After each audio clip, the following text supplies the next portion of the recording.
What's going on, guys? This is Bruce Matson, your host of the show here, where I talk about NFL draft, fantasy football, dynasty, Devy, and all things football pretty much, giving you my 411, my takes on college football players, NFL, fantasy, everything. It's kind of a vlog style deal. If that's something you're interested in, smash that subscribe button, because I'm going to keep the content coming right at you. Today is special because we're going to be talking about Travis Etienne, one of the top running backs in this draft class. Depending on who you talk to, he's either ranked somewhere in that top three, rarely outside of there. He's either at 1, 2, or 3, depending. I have him ranked up there as well. I like him a lot, and there's a lot to talk about this guy. But main thing is he was very productive at Clemson, balled out during his sophomore season with over 1,600 yards, then rushed for another 1,600 yards his junior year. And he also, during his career at Clemson, excelled in the passing game and got better at that every year. Caught 37 passes as a junior. Then here during his senior season, he upped that mark with 3 less games with 48 receptions. We put him on a super high pedestal going into the 2020 season because he is such a dynamic runner. He's made some dynamic production over the course of his career.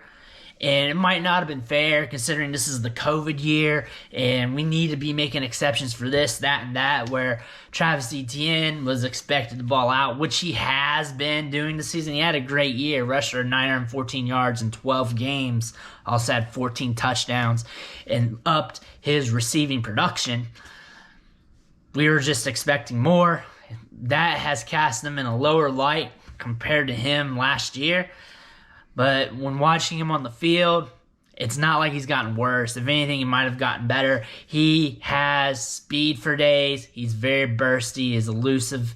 And he's a very all-around good running back. I'm not holding last season or the 2020 season against him because it wasn't even bad. It was a great season. I like that he showed more in the passing game, actually. He had to deal with COVID, players on his team being in and out of lineup, Trevor Lawrence being in and out of lineup. It is what it is, and we expect this is just a weird year, and we just got to deal with that. But sleeping on him because of that would be a big mistake, and his athleticism is what sets him apart from the other top running backs in this class, mainly Najee Harris and Javonte Williams. Travis Etienne ran a 4.45 early, his collegiate career coming into college. And we saw that Isaiah Simmons video of him running neck and neck, foot and foot with him. And Simmons, ran a 4.39 at the combine. So that's the kind of speed you're expecting with Travis Etienne. Low 4.4s, the high 4.3s type-ish. And he also has been recorded of posting a 37-inch vertical, which vertical for running backs and runners on the field translates to burst. So 37's very high up there, and that means he's a very bursty runner. And when you watch him on tape, he has elite level burst. He can separate from defenders and linebackers and DBs in the open field in an instant. He can turn it on, and that is his biggest trait. Him catching passes in the flat or just out in the open makes him very dangerous because he is a threat to score, and he also has the long speed to boot. I do not put him up there with elite level track speed. However, it's more than fast enough. It's 99th percentile of running backs. He's probably going to be one of the top running backs in this class when it comes to long speed, but his burst really sets it apart. Like, once he gets that second level, he zips, and then he's gone. He's hard to catch up with. And he's shown that throughout his career the whole time. Just a fantastic runner, and he has been a high-end prospect throughout his entire career. Coming out of high school, 247 Sports rated him as a 4-star recruit. 15th best running back in his class, which was a stout running back class coming out, and they still rated him pretty high. Going to Clemson, he was able to produce as early as sophomore season and was just able to churn it out. And we saw this on tape instantly with him from his sophomore season all the way to the senior season, even those flashes during his freshman year as well. So he's a ball player. If he came out during his junior year, he would have been up there with the high-end running backs, Swift, Taylor, Dobbins, Clyde Edwards-Helaire, Akers, all of them. There are so many good running backs. They're hard to remember when you're talking off the top of your head. But he would have been in that mix, and he's in the mix as one of the top running backs in his class.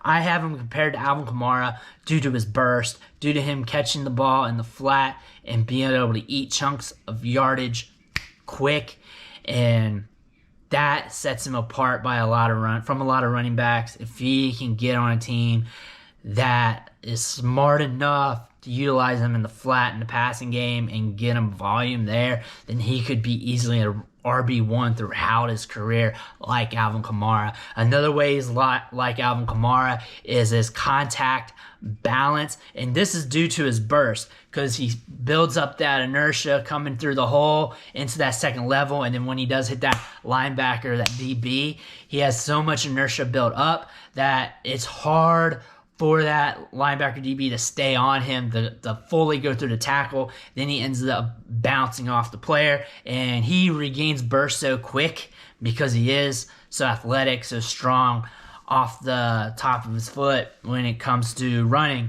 that he just regains his speed and he's gone. And that makes him nasty. That makes his contact balance even more outstanding compared to most running backs, because once he does deliver that blow or gets hit, he regains speed almost instantly, and that's pretty bad because then the defense's pursuit angle has changed, and then he's able to just go, and then they have to reevaluate their pursuit angles from a different perspective from there, which means he's more likely to score on that long run. That's a big attribute in this game. It's very underrated. Unless you watch him with the monocle on, you're not going to see it, but Travis Etienne's contact balance is unprecedented, and it's due to his size. We don't know how big he is until he weighs in at the combine, but there's no combine, so we don't know if we'll ever get an actual weight. But he's listed at 210, but he's been listed at 205, 199, whatever. He looks a little slender. Like, you know he can't be a 3-down grinder running goal line or third and short and stuff like that, but he can because he does have that burst. But he wins in a lot of ways. He can be on the field all 3 downs because he can catch the ball in the backfield. He's got speed. He can handle a heavy workload. He might be at his best, though, 18 touches a game, 20 touches a game-ish, but that's still plenty of workload for him to be productive in fantasy, and that's what we want.